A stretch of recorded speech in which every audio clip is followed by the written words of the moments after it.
Oi, amigos. Hoje eu vou ler, então, o livro da Shulamit Firestone, chamado Dialética do Sexo, tá? A gente tinha parado na página 232, na última leitura que a gente fez aqui no canal, e hoje eu vou tentar ler aí, fazer a penúltima leitura do livro, que vai até a página 275, tá? Vamos lá. Conclusão. A revolução definitiva. Imperativos estruturais. 1. Antes de falar sobre as alternativas revolucionárias, façamos um resumo de tudo que foi visto para determinar as coisas específicas que precisam ser cuidadosamente excluídas de todas as novas estruturas. Em seguida, podemos avançar até especulações utópicas orientadas ao menos por pautas negativas. Vimos como as mulheres no plano biológico são diferenciadas dos homens e no plano cultural são diferenciadas do humano. A natureza produziu a desigualdade fundamental. Metade da raça humana deve nutrir e educar as crianças de toda a raça, que foi mais tarde consolidada e institucionalizada em benefício dos homens. A reprodução da espécie custa muito às mulheres, não só emocional, psicológica e culturalmente, como também em termos estritamente materiais, físicos. Antes do aparecimento recente dos métodos anticoncepcionais, os partos sucessivos levaram as mulheres a experimentarem constantes males femininos, ao envelhecimento precoce e à morte. As mulheres eram a classe escrava que mantinha a espécie a fim de que a outra metade fosse liberada para o trabalho, geralmente admitindo-se os aspectos escravizantes disso, mas certamente também todos os aspectos criativos. Essa divisão natural do trabalho continuou somente à custa de um grande sacrifício cultural. Os homens e as mulheres desenvolveram apenas uma metade de si mesmos em prejuízo de outra metade. A divisão da psique em psique masculina e feminina, estabelecida com o fim de reforçar a divisão em função da reprodução, resultou trágica. A hipertrofia nos homens do racionalismo, do impulso agressivo e a atrofia de sua sensibilidade emocional representaram um desastre tanto físico, guerra, quanto cultural. O emocionalismo e a passividade das mulheres aumentou seu sofrimento. Não podemos nos referir a elas de um modo simétrico, já que elas foram vitimadas pela divisão como uma classe. Sexualmente, os homens e as mulheres foram canalizados para uma heterossexualidade altamente organizada, no tempo, no lugar, no procedimento, até no diálogo, e restrita aos genitais em vez de espalhada pelo corpo inteiro. Proponho então que a primeira exigência para qualquer sistema alternativo deva ser 1. A libertação das mulheres da tirania de sua biologia reprodutora através de todos os meios disponíveis e a distribuição do papel de nutrição e educação das crianças entre a sociedade como um todo, tanto entre os homens quanto entre as mulheres. Como se isso não existisse, né? Há muitas etapas nisto. Já existe uma aceitação, conseguida com dificuldade, do planejamento familiar, ainda que não da concepção em si mesmas. São iminentes as propostas de creches que atendo durante o dia, talvez até durante 24 horas com equipes mistas, mas na minha opinião, tudo isso é tímido como uma transição, se não for totalmente inútil. Estamos falando de uma mudança radical, e apesar de na verdade ela não poder surgir de repente, os objetivos radicais devem ser o tempo todo mantidos em vista. As creches liberam as mulheres, aliviam a opressão imediata, mas não se pergunta por que essa opressão é feita sobre as mulheres. No outro extremo se situam as soluções mais distantes, baseadas nas potencialidades da embriologia moderna, e a reprodução artificial, possibilidades ainda tão aterrorizantes que raramente são discutidas com seriedade. Vimos que o medo é, até certo ponto, justificável. Nas mãos da sociedade atual e sob o controle dos cientistas de hoje, poucos dos quais são mulheres ou mesmo feministas, qualquer tentativa de usar a tecnologia para libertar alguém é suspeita, mas estamos preparando-nos para falar sobre sistemas especulativos e para os fins de nossa discussão devemos supor que haja flexibilidade e boas intenções nos que estão elaborando a mudança. Assim, libertar as mulheres de sua biologia significaria ameaçar a unidade social que está organizada em torno da reprodução biológica e da sujeição das mulheres ao seu destino biológico, a família. Nossa segunda exigência surgirá também como uma contestação básica, a família desta vez vista como uma unidade econômica. 2. A total autodeterminação, incluindo a independência econômica tanto das mulheres quanto das crianças. Para atingir esta meta serão necessárias mudanças fundamentais em nossa estrutura social e econômica. E por isso que precisamos falar de um socialismo feminista. No futuro imediato, sob a orientação do capitalismo, na melhor das hipóteses, poderá ocorrer uma integração derivativa das mulheres na força de trabalho. Isso porque se descobriu nas mulheres um suprimento de mão de obra altamente especializado e transitório, extremamente útil e barato, sem mencionar o valor econômico de sua função tradicional, a reprodução e educação das crianças, um trabalho para o qual elas recebem regalias de seus patrões, mas não são pagas. A maioria dos patrões fracassaria totalmente se tivesse que assumir o trabalho de suas secretárias ou se tivesse que trabalhar sem elas. Conheço várias secretárias que assinam, sem pensar, o nome de seus patrões embaixo de suas próprias resoluções, até brilhantes. As habilidades das mulheres das universidades custariam uma fortuna se calculadas em termos materiais de trabalho masculino. Voltando aí, né? Mas essas são funções econômicas essenciais, sejam elas reconhecidas ou não oficialmente. As mulheres, nessa condição atual, são os verdadeiros alicerces da superestrutura econômica vitais para a existência desta. Aí vem uma observação aqui, né? Margaret Benston, A Polícia Econômica da Libertação das Mulheres. Monthly Review, setembro de 1969. Ao tentar mostrar que a opressão das mulheres é, na verdade, econômica, embora as análises econômicas anteriores tenham sido incorretas, faz distinção entre a economia de superestrutura masculina baseada na produção de mercadoria, propriedade capitalista dos meios de produção e trabalho assalariado, e a economia reduplicativa pré-industrial da família, a produção para o uso imediato. Pelo fato de a última não fazer parte da economia contemporânea oficial, geralmente esse faz vista grossa para sua função na base dessa economia. Falar em arrastar as mulheres para a economia de mercadorias da superestrutura falha em lidar com tremenda qualidade de produção necessária do tipo tradicional hoje realizada pelas mulheres sem receber pagamento. Quem a fará?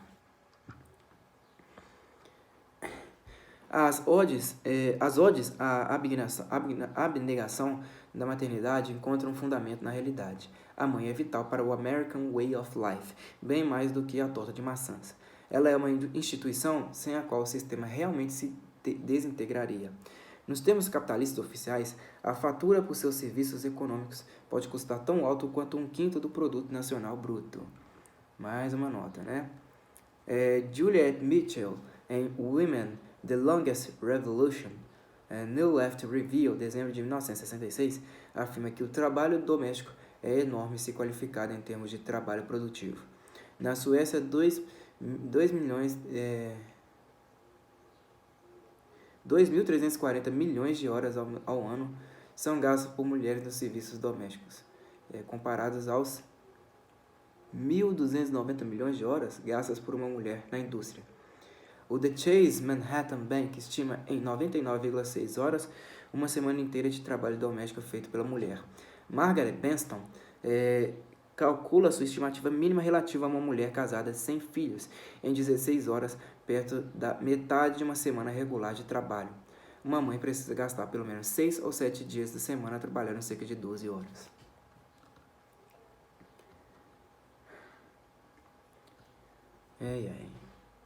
Mas o pagamento não é a solução. Pagá-la, como é frequentemente discutido na Suécia,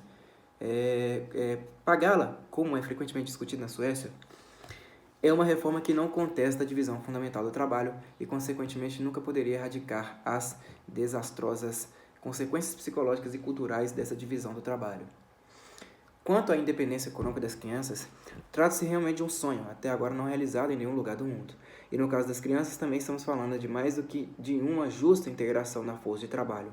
Falamos da abolição da própria força de trabalho sob um socialismo cibernético, da reestruturação radical da economia, de modo que o trabalho o trabalho assalariado não seja mais relevante. Em nossa sociedade pós-revolucionária, tanto os adultos quanto as crianças seriam atendidas nas suas necessidades de subsistência, independentemente de suas contribuições sociais, no primeiro caso na história de uma distribuição justa de riqueza. Com isso, atacamos a família numa frente dupla. Preste atenção, muita atenção nesse parágrafo aqui. Com isso, atacamos a família numa frente dupla, contestando aquilo em torno do que ela está organizada. A reprodução das espécies pelas mulheres e sua consequência, a dependência física das mulheres e das crianças. Eliminar essas condições já seria suficiente para destruir a família que produz a psicologia de poder. Veja só, eliminar estas condições já seria suficiente para destruir a família que produz a psicologia de poder. Contudo, nós a destruiremos ainda mais. Isso é uma feminista falando, tá? 3. A total integração das mulheres e das crianças em todos os níveis da sociedade. Todas as instituições que segregam os sexos ou que excluem as crianças da sociedade adulta, por exemplo, a escola moderna, devem ser destruídas. Essas três exigências afirmam a revolução feminista baseada na tecnologia avançada. Meu Deus do céu. E se as distinções culturais entre homem e mulher e adulto-criança forem destruídas, nós não precisaremos mais da repressão sexual que mantém estas classes díspares, sendo pela primeira vez possível uma liberdade sexual natural. Assim chegaremos a 4. Liberdade para todas as mulheres e crianças usarem a sua sexualidade como quiserem. Não haverá mais nenhuma razão para não ser assim. Porra. Razões passadas. A sexualidade plena ameaçava a continuidade da reprodução necessária para a sobrevivência humana. E assim a sexualidade tinha que ser restringida através da religião e de outras instituições culturais a fins reprodutores, sendo todo prazer sexual não reprodutor considerado um desvio ou coisa pior. A liberdade sexual das mulheres poderia colocar em dúvida a paternidade da criança, ameaçando assim o patrimônio. A sexualidade infantil tinha que ser reprimida porque constituía uma ameaça ao precário equilíbrio interno da família. Essas repressões sexuais cresceram em proporção ao grau de exageração cultural da família biológica. Em nossa nova sociedade, a humanidade poderá finalmente voltar à sua sexualidade natural, polimorfamente perversa.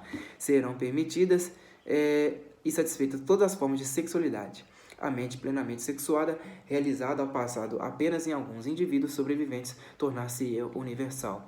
A realização cultural feita artificialmente não seria mais a única via para a autorrealização sexual. Nós poderíamos nos realizar plenamente, então, simplesmente no processo de ser e agir.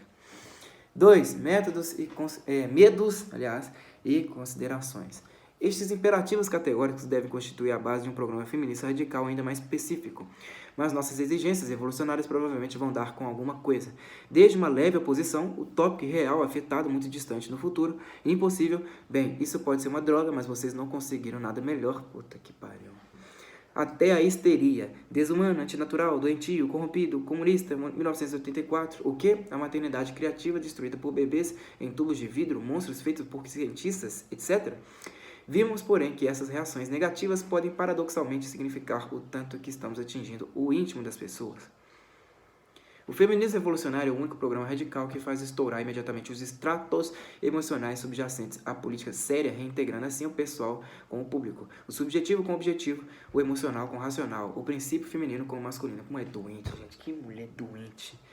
Quais são os princípios componentes dessa resistência que está impedindo as pessoas de experimentar alternativas para a família? E de onde vem essa resistência? Estamos todos familiarizados com os detalhes do admirável mundo novo. Frias organizações coletivistas, onde o individualismo é abolido, o sexo reduzido a um ato mecânico, onde as crianças se tornam robôs, o grande irmão se intromete em todos os aspectos da vida privada, onde existem filas de bebês alimentados por máquinas impessoais, uma eugenia manipulada pelo Estado, o genocídio dos inválidos e dos retardados em benefício de uma super-raça criada por técnicos de avental branco, onde toda emoção é considerada fraqueza, o amor é destruído e assim por diante. A família, que apesar da opressividade do poder do Estado, é no momento o último refúgio deste poder abusivo. Um abrigo que supre o pouco de calor emocional, de privacidade e de conforto individual viáveis agora. Será destruída, deixando o medo penetrar dentro de casa. Paradoxalmente, uma das razões pelas quais o pesadelo de 1984 ocorre tão frequentemente é o fato de ele originar-se diretamente dos males de nossa cultura supremacista masculina atual, representando o exagero dela. Por exemplo, muitos dos seus detalhes são tirados diretamente dos orfanatos e das instituições públicas para crianças dirigidas pelo Estado. 4. Aí vem uma notinha, né?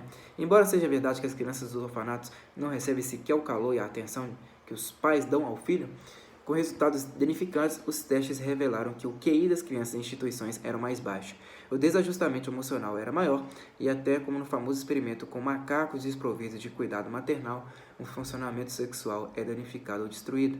Aqueles que citam essas estatísticas tão triunfantemente só para desmerecer as alternativas radicais não reconhecem que o orfanato é uma consequência daquilo que nós estamos tentando corrigir. O orfanato é o subterrâneo da família, assim como a prostituição é o produto direto da instituição do casamento patriarcal. No mesmo sentido em que a prostituição complementa o casamento, o orfanato é o mal complementar necessário de uma sociedade na qual a maioria das crianças vive sob um sistema de patronato de pais genéticos. De um lado, porque as mulheres vivem sob patronato. As mulheres desamparadas pagam um preço especial. Do outro lado, porque as crianças são possessões de indivíduos específicos em vez de serem membros livres da sociedade, as crianças desamparadas sofrem. Os órfãos são essas crianças infortunadas que não têm pais numa sociedade que dita que todas as crianças precisam ter pais para sobreviver. Quando todos os adultos são monopolizados pelos seus filhos genéticos, não sobra ninguém para cuidar dos desamparados. Contudo, se ninguém tivesse relações exclusivistas com as crianças, então todos estariam livres para todas as crianças. O interesse natural pelas crianças se espalharia por todas as crianças, em vez de se concentrar estritamente na própria criança de cada um. Os males desse sistema de orfanato, a existência tipo quartel, a impessoalidade, o anonimato surgem porque essas instituições são depósitos para os rejeitados no sistema familiar exclusivista, ao passo que nós queremos espalhar as emoções famílias por toda a sociedade. Assim, as instituições para crianças e suas consequências estão entre os passos mais distantes nas alternativas revolucionárias, porque elas violam quase que todos os nossos postulados essenciais: a integração das crianças numa sociedade total e a concessão de plena liberdade econômica e sexual. Vou voltar lá, né?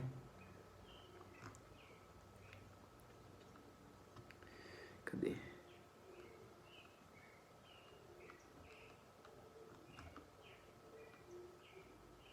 O pesadelo é o resultado direto da tentativa de imaginar uma sociedade na qual as mulheres tornaram-se iguais aos homens, alijadas de modos idênticos, destruindo-se assim o equilíbrio delicado de interdependências.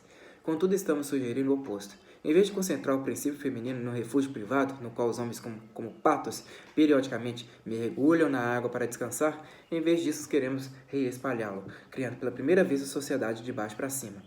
O difícil triunfo do homem sobre a natureza tornou possível restaurar o verdadeiramente natural. Ele poderia invalidar as maldições de Adão e de Eva e restabelecer o jardim do Éden na terra. Mas em seu longo afã, a imaginação lhe foi sufocada. Ele teme o aumento de sua lida com a incorporação da maldição de Eva e a sua própria maldição. Mas existe uma razão mais concreta pela qual essa imagem subliminar de horror funciona no sentido de destruir as sérias considerações do feminismo: o malogro das experiências sociais do passado. Os experimentos radicais, quando aconteceu de solucionar os problemas totalmente, criaram uma série de problemas inteiramente novos, e não necessariamente melhorada em seu lugar. Lancemos um breve olhar sobre alguns destes experimentos radicais, a fim de determinar as causas do seu fracasso, porque eu acredito que o fiasco não foi de modo algum surpreendente, dados os postulados originais do experimento e seu contexto social específico.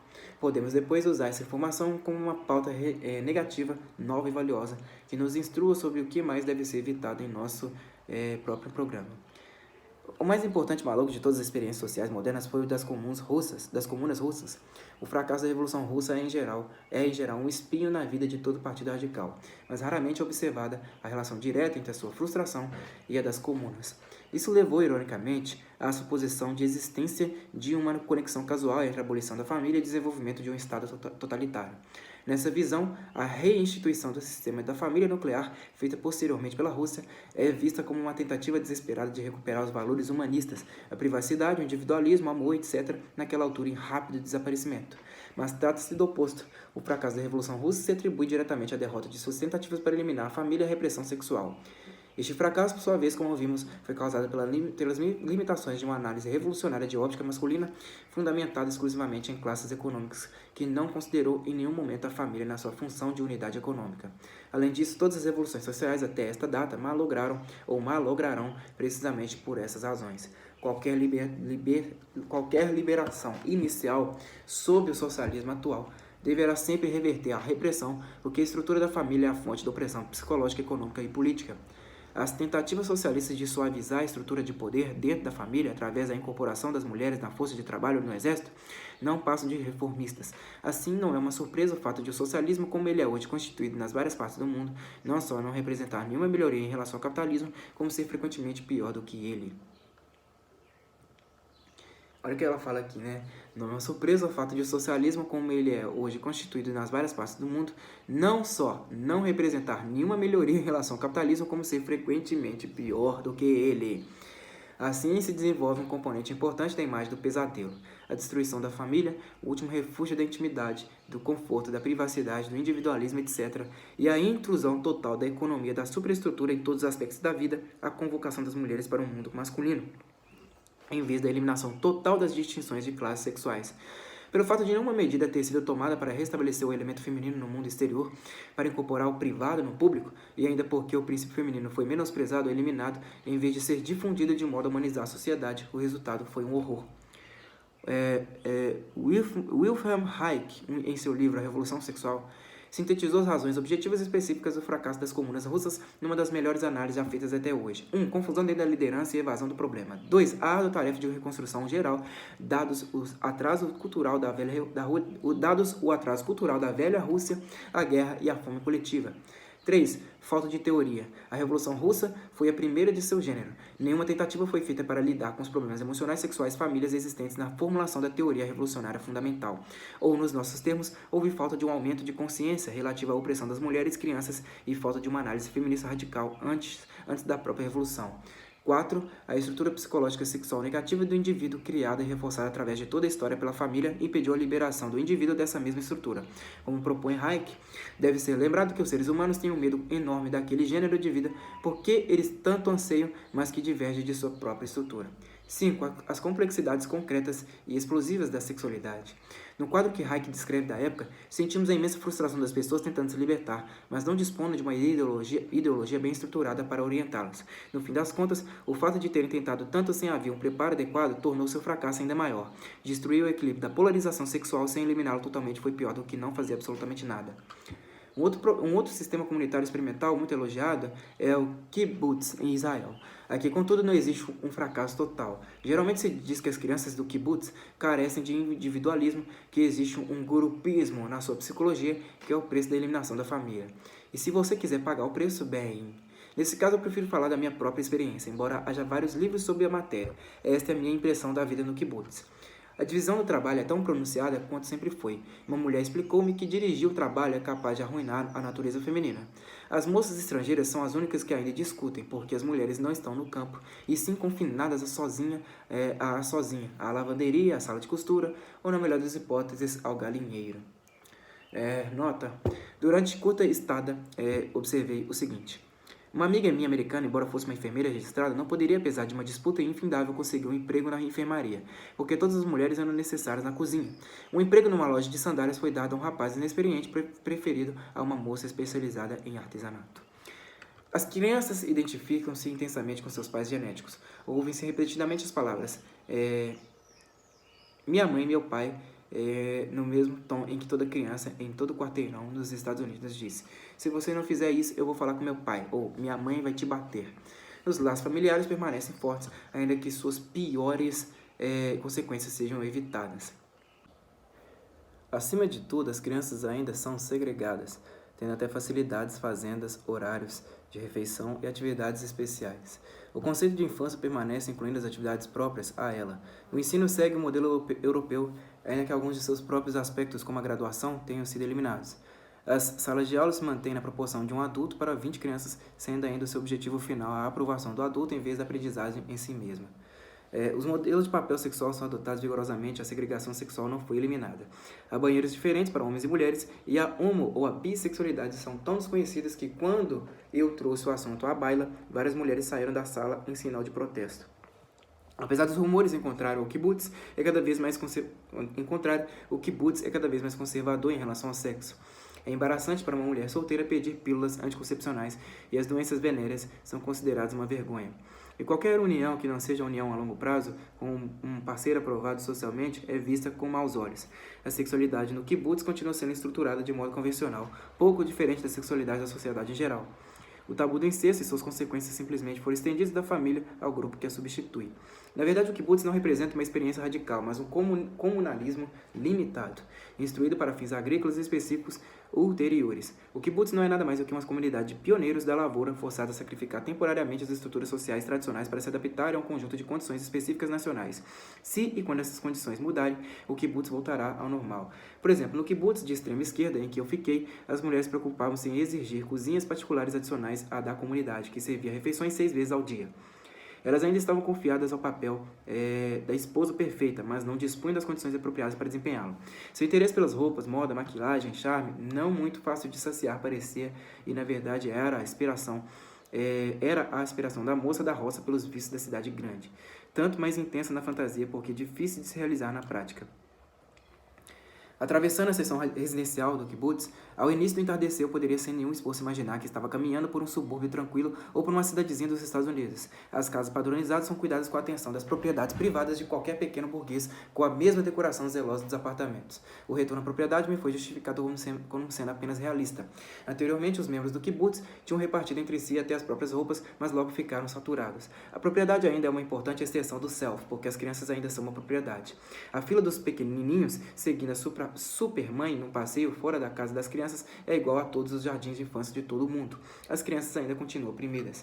É extraordinário que, apesar da falta de radicalismo da experiência do kibbutz, ela tenha funcionado tão bem. Os resultados proporcionais, ainda que de um enfraquecimento apenas da divisão do trabalho, da mentalidade de propriedade, da família nuclear, da repressão sexual, etc., são espetaculares. Minha impressão foi de que as crianças eram física, mental e emocionalmente mais saudáveis do que as crianças que viviam na estrutura familiar americana, que não eram mais amistosas e generosas, com uma grande curiosidade pelo mundo exterior, que seus pais não eram tão nervosos e briguentos, consequentemente capazes de manter melhores relações com elas, e que sua criatividade e individualidade eram incentivadas tanto quando era possível de serem custeadas pela comunidade.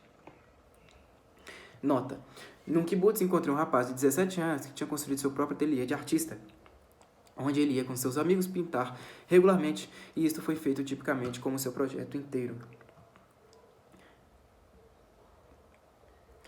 Outra experiência, limitada, porém mais elogiada do que esta, que produziu bons resultados de um modo desproporcionado, é Summerhill, de A.S. Neill. No famoso livro sobre sua pequena escola experimental ao norte da Inglaterra, intitulado Summerhill, A Radical Approach to Child Reading, um livro obrigatório na estante de todo pai liberal, digno, radical, boêmio e universitário, ele descreve a transição das crianças normais para crianças livres que se autodirigem. Mas Summerhill não é um enfoque radical sobre a educação das crianças, é um enfoque liberal.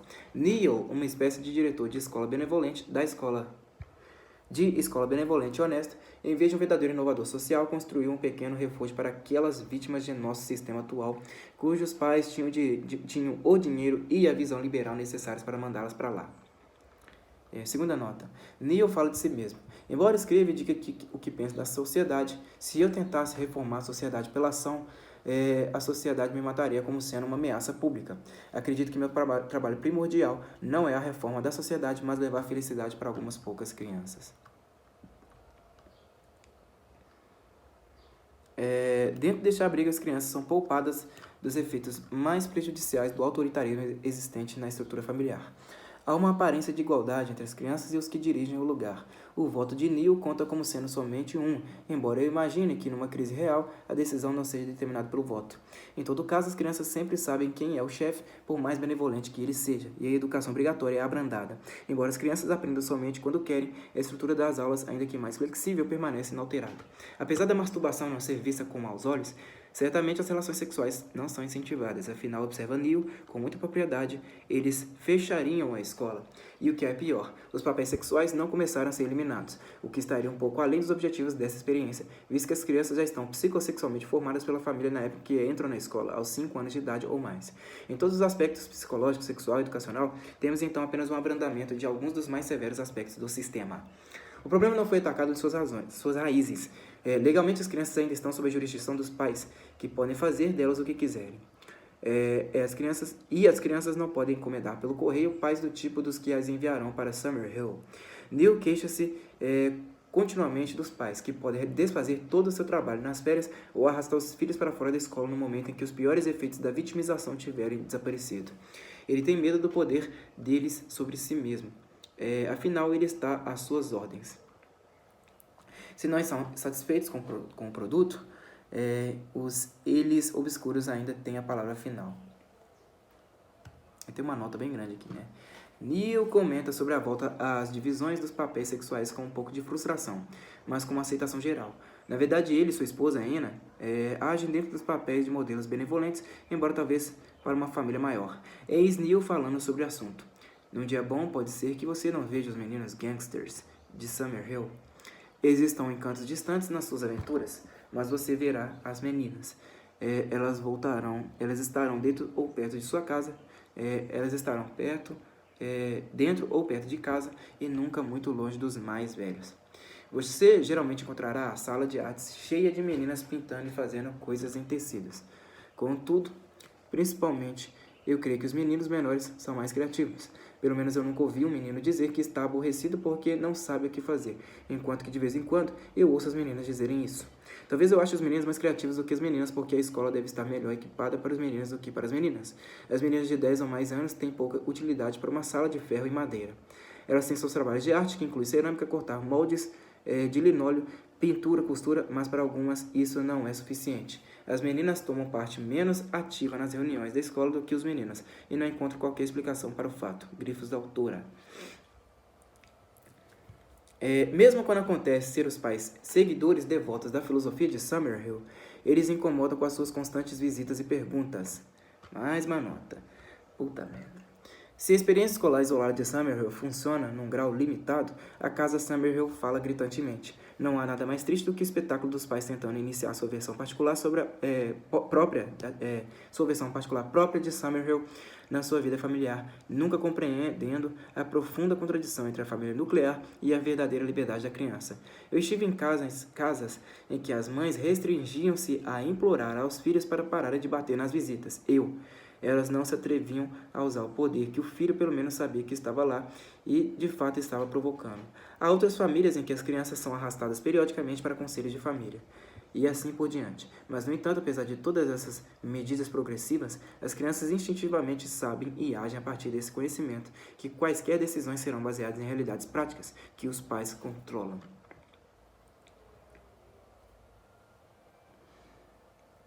Vamos lá, As crianças têm que se acostumar a viver num zoológico. Entre os dois, os visitantes admirados e os investigadores cheios de dúvidas, incluindo todo um exército de investigadores oficiais, o que constitui uma mudança íntima em seu status habitual de objeto. Íntima ou ínfima? Ínfima. E como poderia ser assim? Summerhill é um refúgio isolado, onde as crianças estão ainda mais e não menos segregadas dos adultos e até da vida da cidade.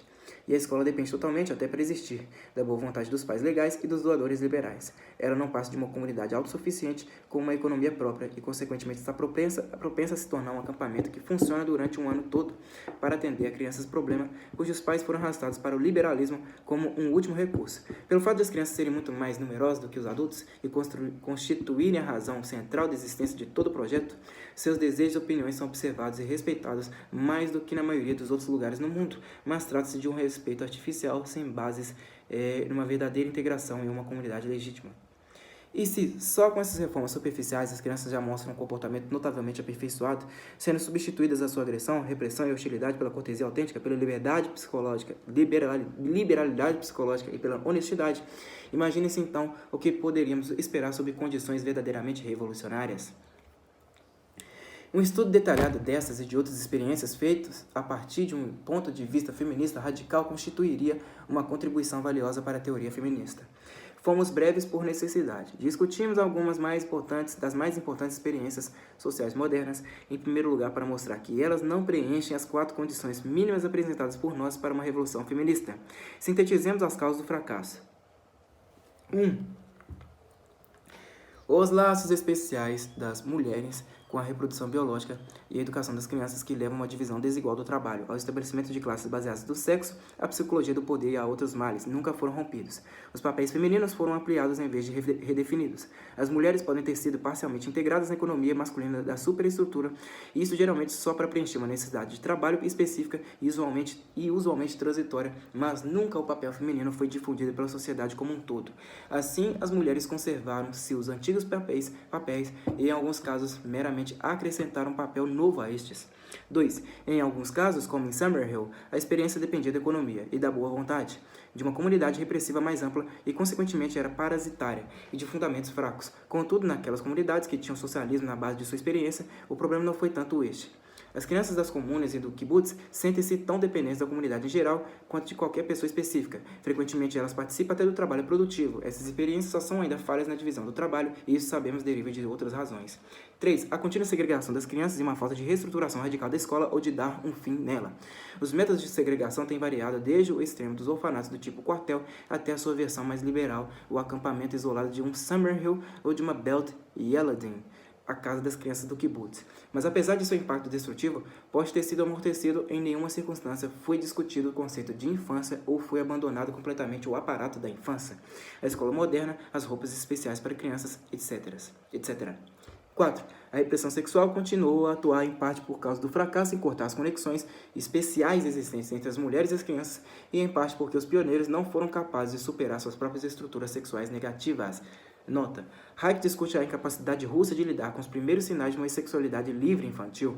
O sexo na criança foi interpretado em termos puritanos como sinal de uma decadência moral, em vez de como o primeiro estágio da volta a uma sexualidade natural. Não houve desenvolvimento de uma consciência e de uma análise feminista anteriores ao início da experiência. O melhor exemplo dessas deficiências são nossas experiências comunais americanas, feitas atualmente, que meramente expandem a estrutura da família de modo a incluir o maior número de pessoas. A divisão do trabalho permanece atuando porque não foi questionado o papel da mulher junto ao berço da criança ou junto à cozinha, nem o papel do homem como provisor. E uma vez que a relação mãe-filho permanece intacta, não é de surpreender que quando acontece uma comuna se dissolver, desapareçam todos os padrinhos, bem como o próprio pai genético, deixando a mãe engasgada, sem sequer a proteção de um casamento normal. Assim, nunca houve um exemplo verdadeiro de uma associação ampla de mulheres e crianças na sociedade em geral. A experiência social moderna, semelhante ao estágio matriarcal da história humana, significa apenas um afrouxamento relativo dentro do movimento mais amplo em direção à consolidação da supremacia masculina através da história. Ela nunca alterou a condição fundamental de opressão sexual. Alguns benefícios que reverteram para as mulheres e as crianças foram incidentais diante dos outros objetivos sociais, que eles próprios foram dificultados pelo vasto e irreconhecível substrato da opressão sexual, porque sua ideologia não estava fundada nas 4 mínimas premissas feministas afirmadas anteriormente. Essas experiências nunca chegaram a realizar sequer os objetivos democráticos mais limitados que seus teóricos, homens e líderes haviam predito. Contudo, seu êxito dentro das esferas limitadas mostra que a unidade da família biológica é receptível à mudança. Mas teremos que controlar totalmente as suas instituições para que a opressão seja eliminada completamente. Contudo, para ser justa, só recentemente nos países industriais mais adiantados é que começaram a existir aquelas pré-condições autênticas necessárias para uma revolução feminista. Pela primeira vez está sendo possível atacar a família não só em bases morais, por ela reforçar as classes sexuais baseadas na biologia, colocando os homens, que são posteriormente divididos entre si em função da raça e do privilégio de classe, numa posição acima das mulheres de todas as idades e da infância masculina, mas também em bases funcionais. A família não é mais necessária ou útil como unidade social básica da reprodução e da produção. Olha o que ela fala. Não existe mais uma necessidade de reprodução universal, ainda que o desenvolvimento da reprodução artificial não venha logo substituir a própria reprodução biológica em questão. A cibernetização, ao alterar não só a relação do homem com o trabalho, mas também a sua necessidade de trabalho, finalmente arrancará qualquer valor prático remanescente da divisão do trabalho que está na origem da família. 3. A morte lenta da família, página 252. A crescente erosão das funções da família gerada pela tecnologia moderna poderia já ter produzido agora alguns sinais de seu enfraquecimento. Contudo, a situação não é absolutamente esta. Embora a instituição seja arcaica, foram importados para escorá-la alguns reforços culturais artificiais. Sermões sentimentais, manuais de liderança, colunas diárias em jornais e revistas, cursos especiais, serviços e instituições para casais, profissionais, pais e educadores infantis, nostalgia, advertências às pessoas que questionam a família ou que a abandonam e, finalmente, uma reação verdadeira, incluindo uma perseguição implacável aos inconformistas no caso de o número de deserções se tornar uma ameaça séria à família. Isso só não aconteceu ainda porque não foi realmente necessário. O casamento encontra-se na mesma situação da igreja. Ambos, do ponto de vista funcional, estão virando cadáveres, por mais que seus pregadores andem por aí anunciando o renascimento, angariando avidamente conversões num dia de pavor. E é exatamente como se declarou a morte de Deus muitas vezes, e ele sempre encontra esse modo furtivo de ressurgir. Assim também todo mundo desmascara o casamento, mas acaba se casando. Nota: 95% das mulheres americanas ainda se casam e 90% têm filhos, na maioria das vezes mais de 2. As famílias com crianças em número médio, 2 a 4, são tão predominantes como sempre, o que não é mais atribuível ao surto de bebês do pós-guerra. O que é que mantém o casamento de pé? Chamei a atenção para alguns dos baluartes culturais do casamento do século XX. Vimos como a tradição romântica do amor não conjugal, o hetairismo, que foi um auxiliar indispensável na manutenção do casamento monogâmico, foi propositalmente confundida com essa instituição mais pragmática do que qualquer outra, tornando-a mais atraente e, consequentemente, impedindo os indivíduos de experimentarem outras formas sociais que poderiam satisfazer suas necessidades emocionais de um modo igual ou melhor do que este. Sob uma pressão crescente, minadas as bases pragmáticas da instituição do casamento, os papéis sexuais afrouxaram ao tal ponto que teriam causado vergonha a qualquer vitoriano.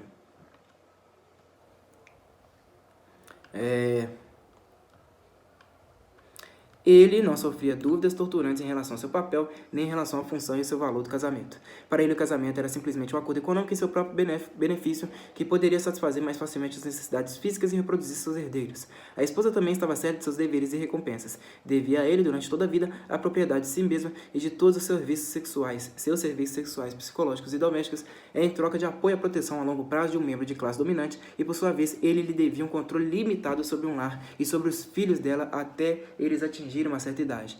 Hoje em dia, este contrato baseado em papéis separados foi tão dissimulado pelo sentimentalismo que se tornou completamente irreconhecível para milhões de recém-casados e até para a maioria dos casais mais antigos. Mas este enfraquecimento do contrato econômico e a consequente confusão dos papéis sexuais não aliviou a opressão da mulher num grau significativo. Em muitos casos, ele apenas a colocou numa posição mais vulnerável ainda. Com o acordo de casamento tratado pelos pais quase abolido, uma mulher considerada ainda parte de uma subclasse deve hoje jogar um jogo desesperado para ganhar o apoio e a proteção indispensáveis de um homem, perseguindo até pegar machos entediados que aparentam contudo serenidade. E mesmo uma vez casada, qualquer sobreposição de papéis geralmente acontece do lado da mulher e não do marido. A cláusula "trate com carinho e proteja" é a primeira coisa a ser esquecida, ao passo que a esposa ganhou o privilégio de ir trabalhar para ajudar e até o de obrigar o marido a ir à escola. Mais do que nunca, ela arca com o impacto do casamento, não só no plano emocional, mas também em todos os seus aspectos mais práticos. Ela simplesmente somou o trabalho dele ao dela. Um segundo suporte cultural dessa instituição obsoleta é a privatização da experiência do matrimônio. Cada cônjuge inicia um matrimônio convencido de que aquilo que aconteceu com seus pais, de que aquilo que aconteceu com seus amigos não poderá nunca acontecer com ele. Embora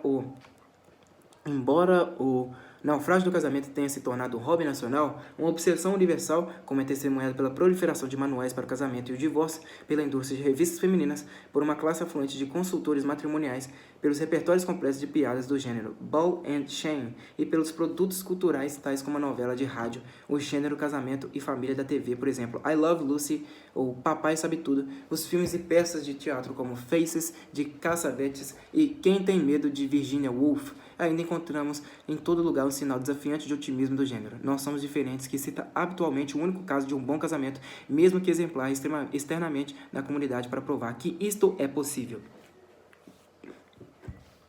O processo de privatização é caracterizado por observações do tipo: bem, eu sabia que daria uma ótima mãe.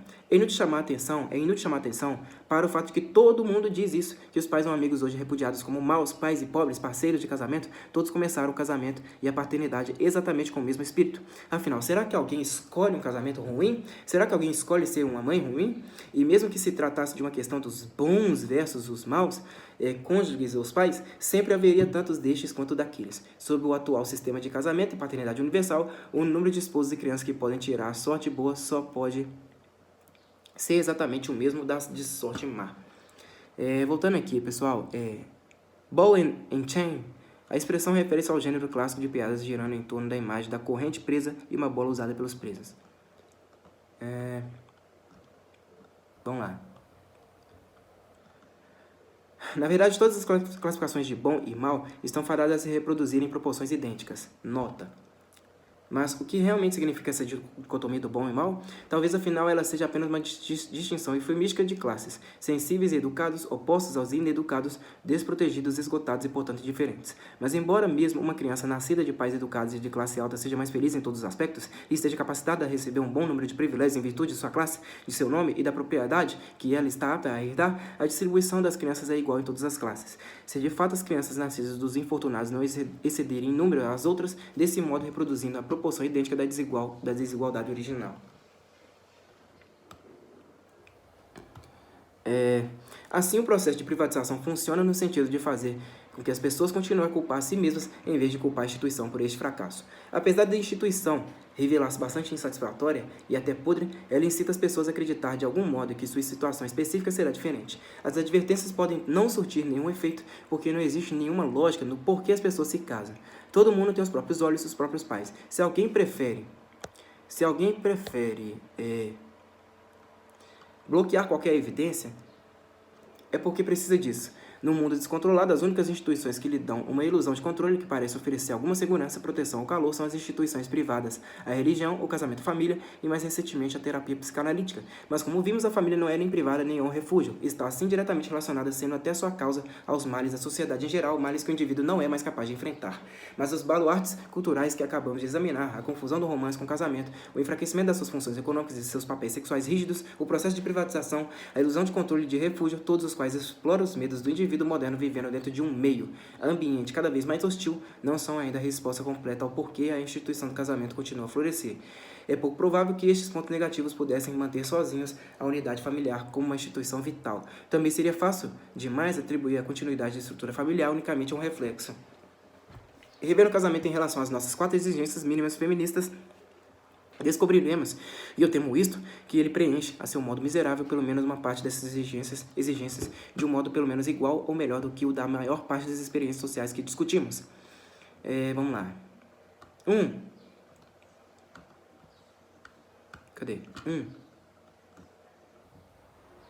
A libertação das mulheres da tirania da reprodução e da função de educar as crianças mal é preenchida. Contudo, as mulheres frequentemente têm atenuado seus trabalhos mais pesados através da classe das empregadas, e no casamento moderno, através da ginecologia moderna, do planejamento familiar e da crescente atribuição à escola, às creches diurnas e outras mais da função de educação das crianças. 2. Apesar de geralmente não ser conhecida, a independência financeira das mulheres e as crianças exige um substituto para ela, a segurança física. 3. As mulheres e as crianças segregadas da sociedade como um todo estão integradas dentro da unidade familiar, único lugar onde ocorre essa integração.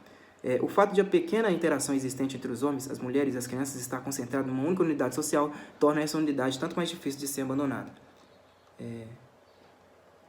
4. Apesar de a família ser a fonte de repressão sexual, ela garante ao casal um suprimento sexual estável, se não satisfatório, e supre os outros membros de relações inibidas quanto ao alvo, que em muitos casos serão as únicas relações a longo prazo que esses indivíduos terão. Assim, essas são vantagens práticas do casamento às quais as pessoas se apegam. Não se trata absolutamente de uma propaganda cultural. Numa escala de vantagens, o casamento, pelo menos na sua versão liberal desesperada, funciona tanto quanto a maioria das alternativas experimentais tentadas até aqui e que, como vimos, também preencheram algumas das exigências e não outras, ou preencheram todas elas apenas parcialmente, e o casamento tem somado a vantagem de ser uma quantidade conhecida. E contudo, o casamento, por sua própria definição, nunca será capaz de preencher as necessidades de seus participantes, porque ele se organizou em torno de uma condição biológica fundamentalmente opressiva que ele reforça e que somente agora saberíamos corrigir. Enquanto houver a instituição, subsistirão, condições opressivas nas quais ela se baseia. Precisamos começar a falar de novas alternativas que satisfaçam melhor que o casamento as necessidades emocionais e psicológicas que ele, arcaico como é, ainda satisfaz. Mas qualquer proposta em nossa escala feminista deve ser pelo menos melhor que a do casamento. Senão, apesar de todas as advertências, as pessoas continuarão presas a ele, na esperança de que, ao menos dessa vez, exatamente com elas, o casamento dará certo. Eu vou parar por aqui, pessoal. Parei na página 257 do livro. A próxima leitura que eu fizer aí, vou começar por uma parte chamada Alternativas, tá? Na página 257. Aí eu vou tentar finalizar a leitura dessa obra, tá? Vai ser a última leitura do livro para vocês. Muito obrigado e até a próxima.